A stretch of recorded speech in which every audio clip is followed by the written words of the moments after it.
Je suis heureux, au nom de l'association Stop Exclusion Énergétique, de vous accueillir au deuxième trophée des solutions pour lutter contre la précarité énergétique et sanitaire. La précarité énergétique est un sujet qu'on ne réglera pas en quelques mois, mais on ne le réglera sûrement pas si on n'est pas tous ensemble avec des solutions qui se complètent, qui ne sont pas toutes reproductibles partout sur le territoire, mais qui ont toutes du sens. C'est un rendez-vous de la société avec elle-même, finalement, de résoudre la précarité énergétique, notamment via la rénovation des passoires énergétiques, et que ça ne concerne pas que le monde politique, que le monde associatif ou que l'initiative des ménages à travers des éco-gestes. C'est qu'il faut réussir à se mettre ensemble autour de la table pour affronter ce sujet. Et c'est vrai que là, il y a une profusion d'initiatives, de débats, d'actions concrètes telles qu'elles sont présentées ici. Et je pense que ça fait quand même assez chaud au cœur dans le cadre de cette campagne présidentielle qu'on mette un peu des vrais sujets de la vie quotidienne qui à la fois concernent le présent mais aussi les décennies qui viennent en France et dans le monde à travers l'empreinte climatique liée à l'habitat et qu'on puisse essayer de trouver des solutions et pas simplement s'invectiver les uns les autres pendant ces quelques mois qui nous séparent du premier tour. Cette composante un peu écologique, cette composante climat et cette composante également biodiversité, parce qu'on pense que la transition énergétique devra nécessairement être écologique, mais elle devra surtout, ça a été utilisé hier au 10e colloque de l'ONPE, elle devra surtout être juste. Aujourd'hui, nous rendons régulièrement visite à Geneviève qui, nous dit-elle, vit maintenant dignement dans sa maison. L'isolation et le remplacement des ouvertures réduisent considérablement sa facture de chauffage, assurée par un poêle à bois bûche. Geneviève apprécie sa nouvelle salle d'eau ainsi que l'eau chaude. Elle n'a plus froid. Elle peut rester dans la maison située en plein centre-ville, ce qui est vital pour elle qui n'a pas de voiture. Ce résultat, c'est le fruit d'une collaboration exemplaire entre les bénévoles du Secours catholique, les services de l'État et du département, le réseau de maîtres d'œuvre et d'artisans et les IAM. Nous avons alors défini une action qui est très simple, mais innovante sur notre territoire, promouvoir l'inclusion numérique au service de la lutte contre la précarité énergétique, pour accompagner les usagers dans la réalisation de leurs démarches de la vie quotidienne dématérialisée liée à l'énergie, contrats, suivi de conso, mise en place d'éco-gestes, et permettre aux usagers de prendre confiance en leur potentiel d'utilisation des outils numériques. Pour y répondre, nous avons créé une dynamique partenariale, une chaîne des acteurs qui, de par leurs actions respectives, sont en mesure de détecter les publics en situation de précarité énergétique et numérique. C'est pourquoi nous avons décidé de créer le Fonds Caméléon, qui est imaginé pour accompagner socialement, techniquement et financièrement les propriétaires occupants. Il y a donc un fonds de travaux pour les travaux en auto-réhabilitation et bien les prestataires, qui s'agit d'une rénovation la plus globale possible et pour accompagner, limiter le reste à charge des habitants. Et aussi, c'est pour accompagner administrativement ces maîtres d'ouvrage, notamment pour la mobilisation de la rénovation énergétique. Depuis 2018, notre feuille de route inclut un objectif de réduction des dépenses énergétiques de nos résidents afin qu'ils puissent améliorer leur reste à vivre. Alors, au début, ce n'était pas facile de passer à l'action, mais pour réussir, nous avons vraiment décidé de prendre le taureau par les cornes et nous avons mis en place une approche systémique qui repose sur les 3 piliers qui font l'ADN d'Habitat et Humanisme. Pour regrouper tous les acteurs du champ de la rénovation énergétique, du champ du social et du champ de la santé, pour que cette vision de l'abri soit une vision globale et puisse servir à tous, à une société qui est portée vers l'universalisme, vers l'humanisme et vers toutes ces grandes valeurs qui font que nous faisons société, une société des Lumières qui reste présente.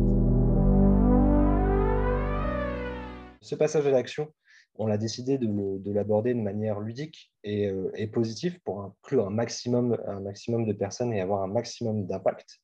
Et tout ça, on le fait sous la forme de challenge. Donc, on a eu l'idée d'une nomade appart qui résulte de ces constats, de répondre à une question d'attrait et de proximité.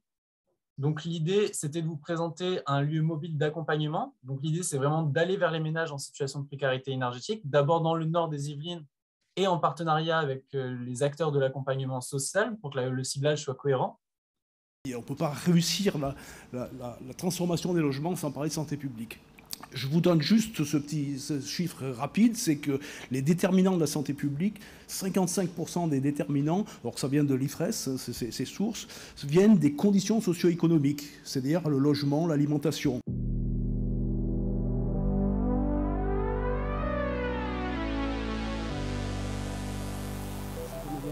Et on va donc aider l'aider d'abord à aller chercher les aides de l'État. On ne va pas se substituer, il y a beaucoup d'aides.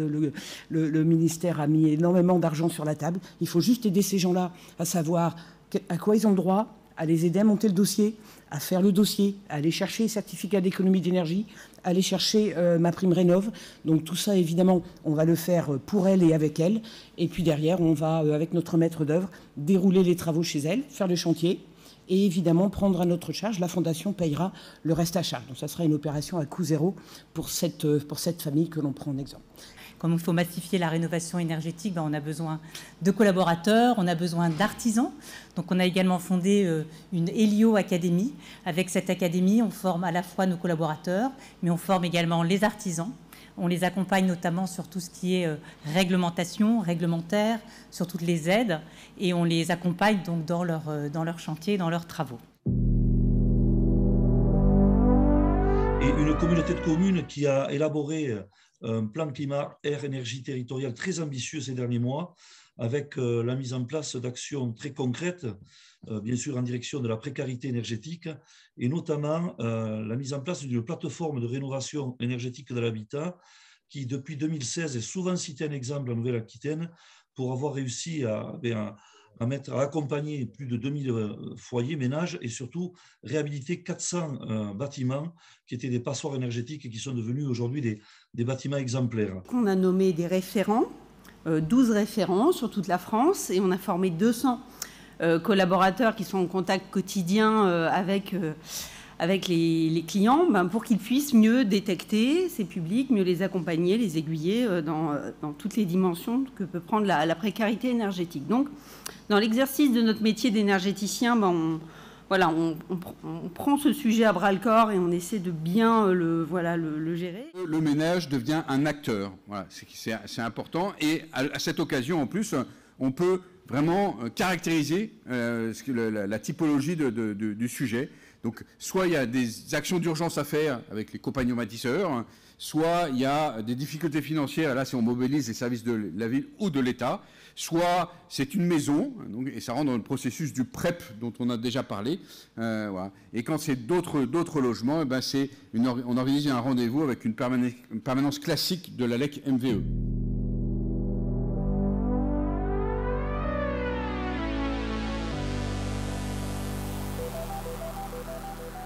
Alors évidemment, l'objectif pour nous, c'est aussi de ne pas exclure toutes ces personnes modestes, pour ne pas dire précaires, de la transition. Et pour ça, donc, on a un certain nombre d'actions concrètes que l'on met en œuvre sur le terrain. Alors je ne vais évidemment pas toutes les lister maintenant, ce n'est pas l'objet, mais pour n'en citer qu'une, on a un dispositif qui s'appelle Civigaz, qui mobilise des volontaires en service civique tous les ans. Tous les ans, on lance une nouvelle saison de Civigaz depuis maintenant 4 ans. Et l'idée, c'est d'aller organiser des animations collectives dans les quartiers concernés principalement par ce phénomène de précarité énergétique, et puis d'aller visiter les habitants pour échanger avec eux sur leurs difficultés, pour les orienter vers les bons acteurs, vers les bons contacts qui peuvent leur permettre de faire un premier pas de sortie de cette situation de précarité énergétique. Saint-Gobain s'engage donc sur 4 grands aspects. Le premier aspect va être évidemment en développant des produits et solutions qui soient sains, durables, pour améliorer le confort et la performance énergétique de nos lieux de vie. Dans le cadre de notre opération Mieux dans ma maison, nous allons reverser 20 € pour chaque appareil de chauffage vendu pendant cette opération-là. Et donc, nos clients deviennent partie prenante, finalement, aussi de cet engagement avec nous pour pouvoir financer le reste à charge des 25 chantiers qui font partie de l'expérimentation Ensemblier solidaire et dans lequel nous cherchons collectivement à trouver les manières de modéliser cette approche pour rendre accessibles ces projets de rénovation thermique complets à beaucoup plus de ménages en grande précarité. Donc, face à cette urgence, chez Plume, nous poussons un service minimum de l'électricité. Il s'agit d'interdire les coupures et de garantir aux foyers titulaires d'un chèque énergie en impayé une puissance minimale de 1 kVA hors période de trêve hivernale. Donc pourquoi cette puissance de 1 kVA ou 1000 watts 1000 watts, c'est ce qui permet aujourd'hui d'allumer son frigo, de brancher son téléphone portable, de brancher sa box Internet, d'allumer ses lumières.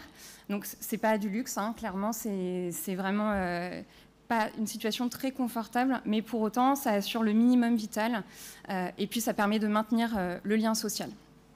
Être lauréat permettrait d'accélérer le développement de notre essaimage au sein du territoire national et de démultiplier notre impact positif dans cette lutte. Je vous remercie pour votre attention.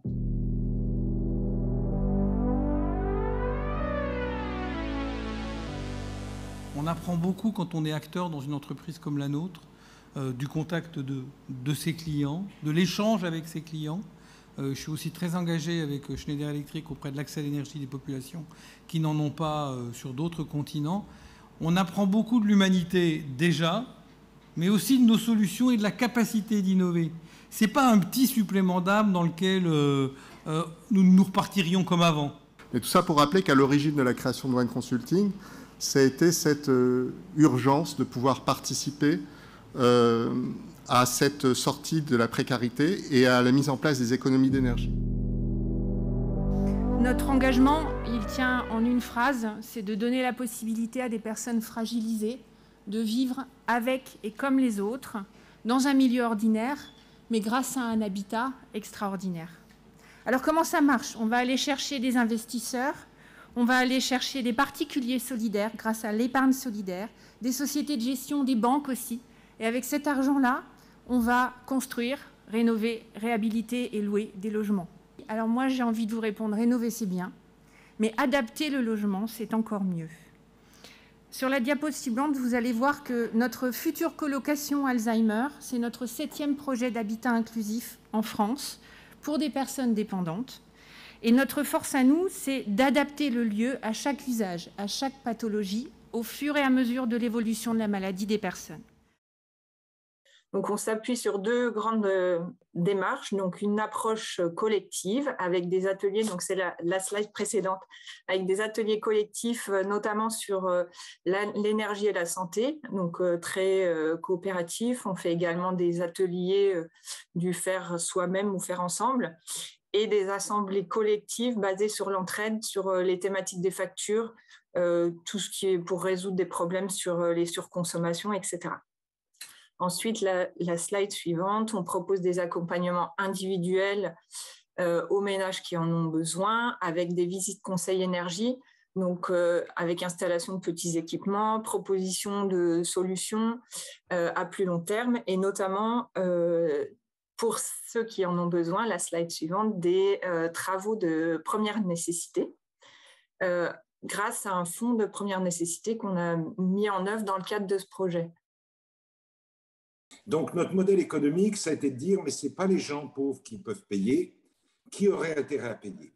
Alors, donc, dans notre foncière, on a d'abord des fonds qui ont investi chez nous. Actuellement, on est à peu près à 30 millions d'euros. Puis, il y a d'autres choses qui arrivent. Et deuxièmement, c'est de travailler les fonds hybrides. Je donne 2 exemples. AG2R qui nous donne 40 000 euros par logement pour une personne âgée. Parce que comme la maison est équipée d'électricité blindée, on peut mettre un lit, une bouteille d'oxygène et aller jusqu'à la fin de vie. Puis ils disent, ça nous coûte 2 ans d'EHPAD et nous, on gagne puisque la maison va durer au moins 40 ans. C'est aussi sur notre première opération rénovation dans le cadre de notre CIS où on a réussi à toucher des certificats d'économie d'énergie. Ça y est, on a fini d'apprendre le métier et le prochain métier qu'on est en train d'apprendre, c'est la taxe carbone. Et je vais être très, très court.